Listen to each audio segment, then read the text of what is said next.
Hello sunshine, இன்னைக்கு நம்ம gardening tour தான் பார்க்க போகிறோம். இன்னைக்கு பாருங்க, நான் காட்டுறது ஸ்ட்ராபெரி. இங்கே பாருங்க, இந்த ஸ்ட்ராபெரியில் நான் இந்த ஒரு ஸ்ட்ராபெரி தான் வச்சேன், ஒரு பிளான்ட் தான் வச்சேன். இதுலேருந்து வந்தது தான் எனக்கு இந்த ஸ்ட்ராபெரிஸ் ஃபுல்லாக. இது நான் இந்த பிளான்ட் வாங்கி வச்சு ஒரு 4 இயர்ஸ் இருக்கும். 4 இயர்ஸில் இப்போ பாருங்க ஒரு ஸ்ட்ராபெரி வந்துருக்கு. நான் என்னால் கண்ட்ரோல் பண்ண முடியல, ஆனால் இன்னும் பழுத்துச்சுன்னா அதை அறுவடை பண்ணலாம். போன வருஷம் ராயன் வந்து தவழ்ந்துக்கிட்டே வந்து ஸ்ட்ராபெரி பழுக்காமலே இருக்கும், எடுத்து படித்து சாப்பிடுவான். இன்னைக்கு அவங்களால கண்ட்ரோல் பண்ண முடியல. பாருங்க, இதில் நல்ல காயெல்லாம் இங்கே நிறைய வச்சிருக்கு. இதில் அப்போ இன்னும் பழுக்கல, எல்லாமே நான் பழுக்கும் போது அறுவடை பண்ணும்போது காட்டுறேன் உங்களுக்கு. இந்த இது ஒரு டைப் ஆஃப் ஸ்ட்ராபெரி. இது போன வருஷம் தான் வச்சேன்.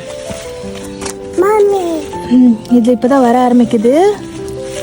இது ஒரு டைப் ஆஃப் ஸ்ட்ராபெரி. இதுலேருந்து வர ரன்னர்ஸ் தான் நான் இது 2 பிளான்ட்டும் தனியாக வச்சுருக்கேன். ஸ்ட்ராபெரியிலேருந்து நிறைய ரன்னர்ஸ் வரும். ரன்னர்ஸ் தான் இங்கே பாருங்கள், இதுதான் ரன்னர்ஸ்.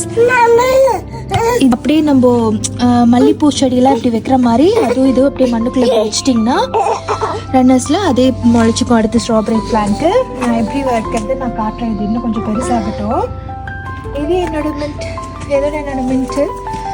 மின்ட் இப்போ தான் லாஸ்ட் வீக் பிரியாணிக்கு கொஞ்சம் சமைச்சேன், கொஞ்சம் மொஹிட்டோ கொஞ்சம் எடுத்தோம். இந்த செடியெல்லாம் நட்டேன். இது பார்த்தீங்களா, இது ப்ளூபெர்ரி செடி. அப்புறம் இதில் இன்னும் வரல. ப்ளூபெர்ரி வச்சிங்கன்னா 3 இயர்ஸ் கழிச்சு தான் ப்ளூபெர்ரி வர ஆரம்பிக்கும். நான் வச்சு 1 இயர் தான் ஆகுது, இது 2nd இயர். இது பாருங்க, இது பிளாக் கரண்ட்டில் இப்போவே நல்ல காய் வர ஆரம்பிச்சிருச்சு. நான் இது வச்சு போன வருஷம் வச்சேன். போன வருஷம் ரொம்ப குட்டியாக தான் இருந்த செடி, எதுவும் வரல. இந்த வருஷம் நல்லா செடி ஃபுல்லாக காயாக தான் இருக்குது.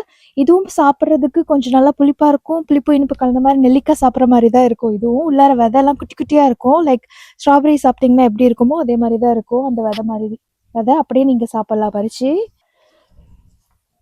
இப்போ பாருங்க, இப்போ தான் காய் வர ஆரம்பிக்குது, பிஞ்சாக இருக்குது ரொம்ப.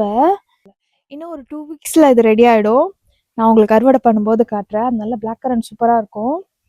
அடுத்தது இது பாருங்க, இது ராஸ்பெரிஸ் போன வருஷம் தான் வச்சேன். ஆனால் வச்ச உடனே எங்களுக்கு கிட்டத்தட்ட ஒரு 1 கிலோ கிட்ட எனக்கு பழம் கிடச்சிது. ஒரே ஒரு பிரான்ச் மட்டும்தான் இருந்தது. இப்போ நல்லா பெருசாக வளர்ந்துருச்சு, கொள்ளுன்னு செடி. இது நல்ல புஷ் மாதிரி வளரும். அதனால நான் இந்த சைடு எதுவுமே செடி வைக்கல. இந்த ராஸ்பெரிக்காகவே நான் இந்த பிளேஸ் எல்லாம் விட்டுட்டேன்.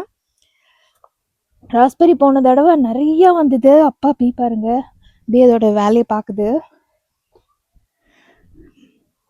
இப்போதான் குட்டி குட்டியாக இங்கே ராஸ்பெரிஸ் வந்துட்டு இருக்கு.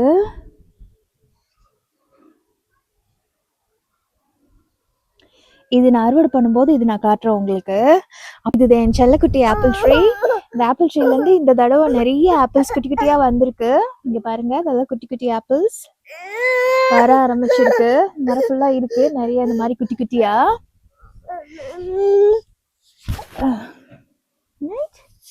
அப்போ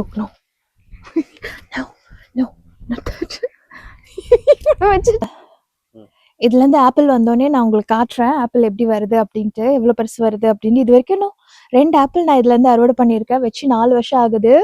வைக்கும்போது குட்டியாக இருந்துச்சு இந்த ட்ரீ. இப்போ கொஞ்சம் வளர்ந்துருக்கு நல்லாவே. இந்த வருஷம் தான் நிறைய காய் பிடிச்சிருக்கு. நம்மளுடைய மல்லிப்பூ செடி, இது நம்ம ஊரில் ஜாதி மல்லி சொல்லுவாங்க இல்லையா, அந்த வெரைட்டி தான். இது இங்கே யூகேல நிறைய இடத்துல இருக்கும். நல்லா வேலிக்காவே இது போட்டு வச்சுருப்பாங்க. இதுலேருந்து வருஷம் நான் பூ நிறையவே அறுவடை பண்ணுவேன். லாஸ்ட் இயர்லாம் எனக்கு டெய்லியுமே ஒரு முளை பூ கிடச்சிது. இதில் நல்ல பெருசாக வந்துச்சு. வைக்கும்போது இவ்வளோ குட்டியாக தான் வச்சேன். இதை வச்சு 4 இயர்ஸ் ஆகுது. மணிதான் 4 இயர்ஸ் இருக்கும். தான் மணிதான் 4 இயர்ஸ் இருக்கும். மணிதான் இந்த மல்லிப்பூக்காகவே இந்த ஆர்ஷ் அவனே கட்டுனா. நான் இந்த பூ வரும்போது காட்டுறேன். Bye for now.